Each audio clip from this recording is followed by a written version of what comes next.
Hello everyone, welcome back to another video. This is going to be a guide video on this new event boss, which is this boss, which is very horrible. It's another boss that has literally has infinite crit resistance. So don't go for a crit-based team. Also, if you use a buff character, he gains like I think 50%. He gives some stupid amount of attack or basic stats. We can check here.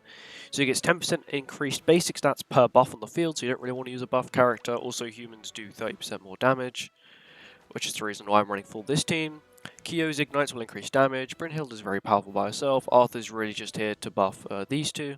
But it's a very easy boss. You don't really need to be running food. These two attack crit dam. Kyo has HP defense, and Arthur has also HP defense as well. Let's go to it. I'm also running artifact card sets for the highest damage possible. There probably is a better card set for it, but this is the card set I'll be using. Although I'm not even using a set, I'm just using the highest damage, the highest attack one. I kind of don't like that you can't crit half these bosses. So turn 1 I'm just going to get rid of a bunch of cards. Mainly just the Brynhild cards. I'm also going to stance up as well, just for the sake of stancing up. Doesn't actually do anything. I was going to do it with Nalfami, but then I realised many people don't have Nalfami. I know also a lot of people don't have Kyo. But you can replace Kyo with anyone who increases damage. And that's not a buff, like just a passive. You could do Red Ragnarok Barn. You can also disable him as well. This is the reason Red Top Milling's actually pretty good. I actually don't need to stance up this turn. I'm just gonna do this, do this. How much HP he got left? Well, he's dead anyway because of the Ignites will do it. Here we go, there's 35k from Arthur. 38k from Arthur. And then Kyo finishes the job. There you go. My Q's set is like horrible. It's like rare gear. Like at best, it's rare gear. And then this phase. This is probably the easiest phase. Just make sure you keep all your Escanor cards. And then I normally AoE first, but I can't because I wouldn't have a level 2, so it's not worth it. But the only reason I'm using level 1s and level 2s all separately is because it'll increase Escanor's damage. Even though you don't really need it, he can kill with 3 cards, pretty much guaranteed every time. And now he punches again, that should finish the job. Very easy boss.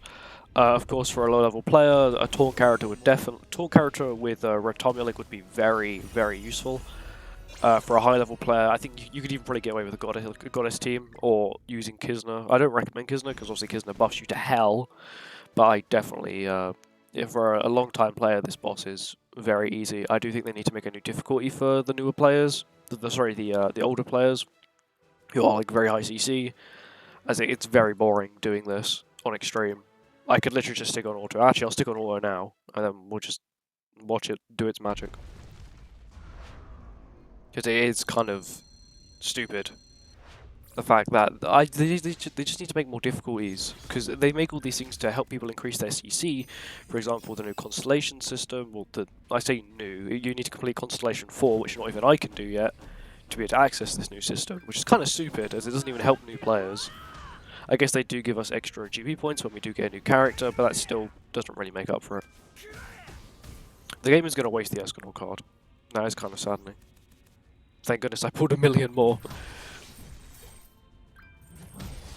Yeah, look, this thing's doing nothing. I know I am using Arthur, who is increasing his HP, and he's got stance up, and Kyo's lowering its attack. Kyo's Ignites really make a big deal when it comes to damage, and it's dead. Should be able to one-turn this phase, mainly because Brynhild has a lot of cards. Brynhild is very powerful still to this day, even for all PvE content. PvP, I have, for some reason, seen people use her in the back. Okay, we're probably not going to kill here, as the game has decided to use every card that is not strong, including Kyo cards. Unless Brynhild can pull off the Heist of the Century here.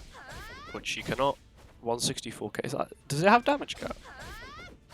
I'm pretty sure it doesn't have damage cap. It can't. It's an event boss, for goodness sake. There is my Brynhild's 3-6. I thought she was 2-6. Yeah, see, Brynhild takes no damage. Brynhild's attack crit damage. She still takes like no damage. I actually want to look at Brynhild's stats, because Brynhild is like, yeah. This is just because of her passive.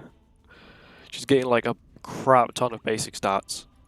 And I think she probably has more attack than my Escanor. Yeah, she has way more attack than my Escanor.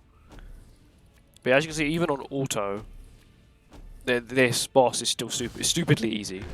Like 500k from Bryn Hill, then she would heal my whole team. You could also use Tank Diane. Tank Diane would also probably be very good. I know she isn't a human. But if you need a stance character, Tank Diane is very good, especially if you're a newer player and you're trying to do the harder ones. The more damage Diane takes, the more damage she can dish back. She has a healing ultimate, which isn't the best unless you've got a very high ult level, but it's still impactful nonetheless. But anyway, thank you for watching this video. If you enjoyed this video, please remember to like, comment, subscribe, and I'll see you all in the next one. Bye bye.